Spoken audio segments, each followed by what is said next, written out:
So for today is another movie review vlog. So the movie that I already watched is, I think the title is Pisay.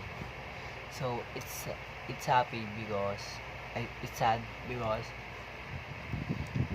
many students failed, and in that movie Ninoy Aquino died, and in the last part is one of the great student, and that student is have a small brain, or like a little genius is died, and happy because um,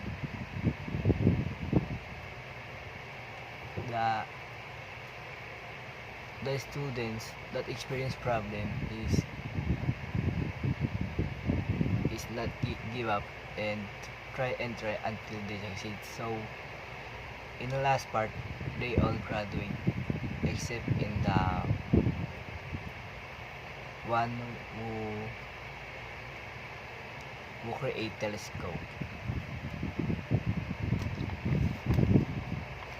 and they want to revenge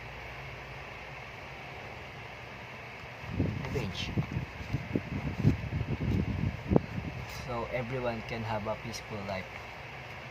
So based on the question number one is, what is the movie all about? The movie is all about um,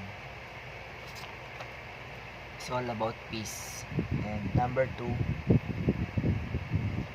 what is the theme of this film? What are the filmmakers trying to tell us? They try they try to tell us that um,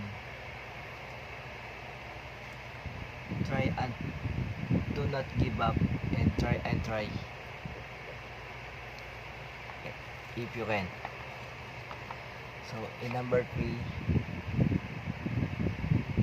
it is the movie at all similar to what's happening in real life? Why or why not? Yes, it's similar to happening in real life because many of the students in this generation is failing, but the other students is not give up and try until they succeed. So number four, what are the key points that are the most memorable for you throughout the whole movie?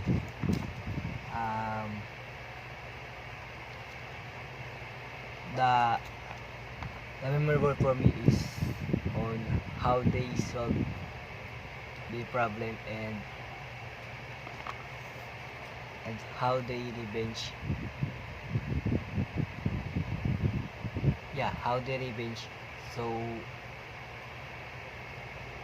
so they can have a peaceful life. In number five, what did you learn from this movie? I learned that